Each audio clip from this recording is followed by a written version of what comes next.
Bertha Gifford, the farmwife poisoner.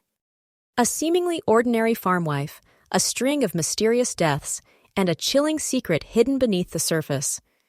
This is the story of Bertha Gifford, a woman suspected of being one of America's most prolific female serial killers. Give a like and subscribe. Leave a comment. Bertha Gifford. The name might not ring a bell, but her story is a dark stain on American criminal history. She was a farmwife from rural Missouri, a seemingly benevolent figure who harbored a deadly secret. Suspected of multiple poisonings, Bertha Gifford is believed to be responsible for at least 3 deaths, and possibly many more. Some even consider her America's 5th solo female serial killer. But how did a seemingly ordinary woman become associated with such horrific acts? Born Bertha Alice Williams in 1871, she entered the world in Morse Mill, Missouri.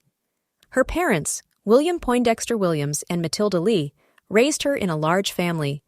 She was one of 10 children growing up in the heartland of America. Bertha's life took a turn when she married Henry Graham. Together, they had one daughter, Lila. Tragedy struck when Graham passed away, leaving Bertha a widow. She later married Eugene Gifford, and they had a son named James. Bertha Gifford was known in her community for her skills in the kitchen and her willingness to care for others. She was often called upon to nurse the sick and provide comfort to those in need.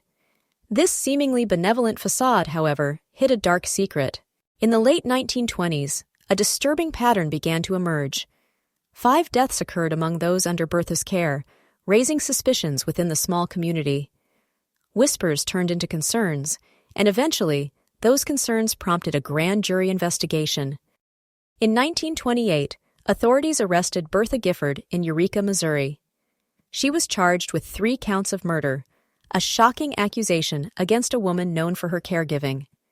The investigation focused on the deaths of Edward Brinley, Elmer Schammel, and Lloyd Schammel.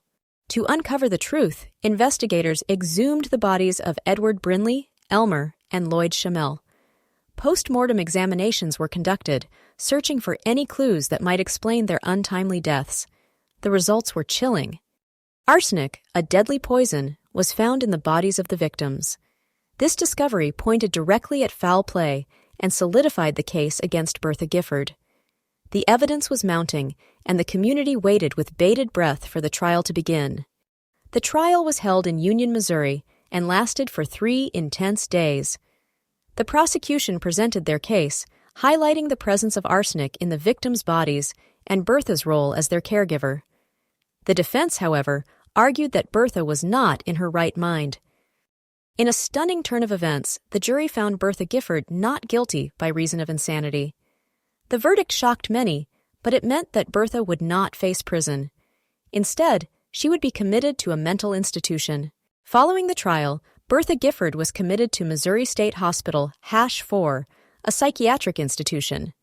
She remained there for the rest of her life, never returning to her home or her family. The walls of the hospital became her prison.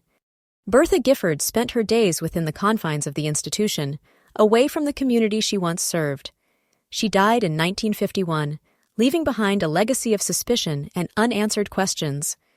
The truth about her actions remained shrouded in mystery. While Bertha Gifford was charged with 3 murders, many believe the full extent of her crimes remains unknown. The investigation revealed a disturbing pattern of high mortality among those she cared for. The number of deaths linked to her is staggering. 17 people died while under Bertha Gifford's care, a statistic that raised serious concerns. In addition to those deaths, she was suspected of involvement in an additional 12 deaths. The sheer number of fatalities paints a grim picture. The widespread use of arsenic for medical purposes during that era complicates the investigation. It's difficult to definitively determine the cause of death in many cases. This ambiguity leaves the full extent of Bertha Gifford's alleged crimes open to speculation. The full extent of Bertha Gifford's crimes may never be known. The lack of concrete evidence and the medical practices of the time make it difficult to ascertain the truth. However, her story serves as a chilling reminder of the darkness that can lurk beneath the surface. Bertha Gifford's story is a stark reminder that evil can exist within seemingly ordinary lives. It's a cautionary tale about the importance of vigilance and the potential for darkness to hide in plain sight. Her legacy continues to haunt the annals of true crime. If you found this investigation into the life and crimes of Bertha Gifford chilling, be sure to like this video and subscribe to our channel for more deep dives into the darkest corners of criminal history. Share this video with your friends and let us know in the comments which true crime case you'd like us to investigate next. Your support helps us bring these important stories to light.